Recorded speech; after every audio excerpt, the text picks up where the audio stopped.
Hello friends, हमारी आज की कहानी है गरीब लड़की की दर्द भरी कहानी। एक गांव में एक साहूकार अपने परिवार के साथ रहता था। परिवार में उसकी पत्नी, एक बेटी और एक बेटा था। शानदार बंगला, नौकर चाकर, गाड़ियां और सब शानो शौकत का सामान था उसके पास। गरीब लोगों को बहुत ज्यादा सूद यानी ब्याज पर कर्जा देना उसका धंधा था। अक्सर लोग तंगी के दिनों में या किसी त्योहार या ब्याह शादी के मौके पर उस साहूकार से कर्जा ले लेते थे। जब फसल अच्छी होती तो थोड़ा थोड़ा करके उतारने लगते, लेकिन जिस वर्ष सूखा पड़ता तो कर्ज तो छोड़ो, गांव वाले सूद तक नहीं दे पाते थे। इसी का फायदा उठा वो साहूकार उनकी जमीनों पर कब्जा कर लेता, कब्जा कर उन्हें बेच देता और खूब पैसे कमाता। इस धंधे में उसका बेटा भी उसकी मदद करता। दोनों बाप बेटा हर समय किसी न किसी गरीब की जमीन हड़पने की योजना ही बनाते रहते। एक दिन शहर से एक व्यापारी आया और साहूकार से गांव में जमीन खरीदने की इच्छा बताई। साहूकार की खुशी का ठिकाना न रहा। घर बैठे बिठाए जमीनों का ग्राहक मिल गया। साहूकार ने उस व्यापारी को बहुत जमीनें दिखाई जो उसने कर्जे के बदले गांव वालों से हथिया ली थी, लेकिन उस व्यापारी को कोई भी जमीन पसंद न आई। गांव में घूमते हुए व्यापारी को एक जमीन का टुकड़ा पसंद आया। उसने साहूकार से उस जमीन के बारे में पूछा तो साहूकार सोच में डूब गया। असल में वह जमीन एक बिन माँ बाप की लड़की की थी जो वहां पर रहती थी। उस लड़की के माँ बाप ने साहूकार से 20,000 रुपए कर्ज लिया था, मगर उसे चुकाने से पहले ही उनकी मृत्यु हो गई थी।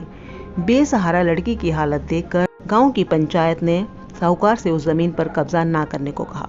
भला पंचायत की बात कैसे टाल सकता था साहूकार, मगर दिल में हमेशा ही उस जमीन पर कब्जा करने की बात सोचता रहता। आज व्यापारी की इच्छा सुन उसका लालच बाहर आ गया और उसने जमीन पर कब्जे का मन बना लिया। कर्जे के सारे कागज ले वह उस लड़की के घर पहुंचा और कर्जा वापस करने की बात कही। जब लड़की ने अपनी दुर्दशा बताते हुए और समय मांगा तो साहूकार ने कब्जा करने की धमकी दी। कब्जे की धमकी सुनकर वह लड़की गांव के सरपंच के पास गई और उस जमीन को बचाने की दुहाई लगाई। सारे गांव में यह बात आग की तरह फैल गई कि साहूकार उस बेसहारा लड़की की जमीन पर कब्जा करने वाला है। यह बात उड़ते उड़ते साहूकार की बेटी के कान में भी पड़ी। अपने पिता के लालच की बात सुनकर उसके मन में बहुत दुख हुआ। उसने अपने पिता से इस बारे में बात करने की कोशिश की, लेकिन साहूकार को तो सिर्फ उसका बड़ा मुनाफा ही दिख रहा था। उस पर बेसहारा लड़की की दुर्दशा या अपनी बेटी के निवेदन का कोई असर न हुआ। उसने उस जमीन पर कब्जे का ऐलान कर दिया। साहूकार की बेटी ने भी जिद पकड़ ली थी कि उस लड़की की जमीन पर कब्जा ना होने देगी, पर अपनी एक न चलती देख उसके दिमाग में एक योजना सूझी। अगले दिन सुबह सुबह वह बेसहारा लड़की और उसके साथ 2 लोग साहूकार के घर पहुंचे और कर्ज की 5,000 की किस्त दे दी।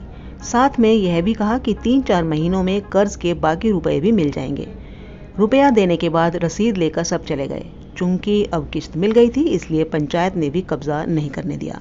साहूकार बहुत परेशान था कि आखिर इस लड़की के पास इतना सारा रुपया आया कहां से। कल तक तो वह दाने दाने को तरसती थी और आज 5,000 रुपए दे गई। कुछ ना समझ में आने पर उसने गांव वालों से भी पूछताछ की, लेकिन कोई भी रुपयों के बारे में नहीं जानता था। कुछ दिनों बाद वह लड़की फिर 2 गांव वालों के साथ आई और कर्ज की बाकी रकम चुकाकर रसीद और कर्ज के सारे कागज ले लिए। साहूकार परेशान हो गया कि आखिर इस लड़की के पास इतना धन आया कहां से। इस तरह कुछ दिन और बीत गए। एक दिन साहूकार को खबर मिली कि उस बेसहारा लड़की ने अपनी जमीन बेच दी है। कुछ कर तो सकता नहीं था, लेकिन उत्सुकतावश जाकर देखा तो चौंक गया। जमीन पर एक बोर्ड लगा हुआ था। उस बोर्ड पर जमीन के मालिक का नाम देखकर साहूकार की मानो सांसें रुक गई हों। मालिक के नाम के आगे लिखा था उसकी अपनी बेटी और उस लड़की का नाम। वह दौड़ा हुआ घर गया और बेटी से पूछा कि यह क्या तमाशा है। तब उसकी बेटी ने उसे बताया कि उस गरीब लड़की की मदद के लिए उसने अपने सारे गहने बेच डाले ताकि उसकी जमीन आपके कब्जे से बच सके, लेकिन जमीन आपसे छुड़ाते ही उस बेसहारा लड़की ने उदारता दिखाते हुए आधी जमीन मेरे नाम कर दी। बेटी ने उसे समझाया कि आप तो उस लड़की का आखिरी सहारा भी छीन रहे थे, मगर उस लड़की का बड़प्पन तो देखो, उसने जमीन छुड़ाते ही मेरे गहनों के बदले अपनी आधी जमीन मुझे दे दी। यह सब सुनकर साहूकार को शर्मिंदगी महसूस हुई और उसने भविष्य में कभी किसी की जमीन न हड़पने का वचन दिया।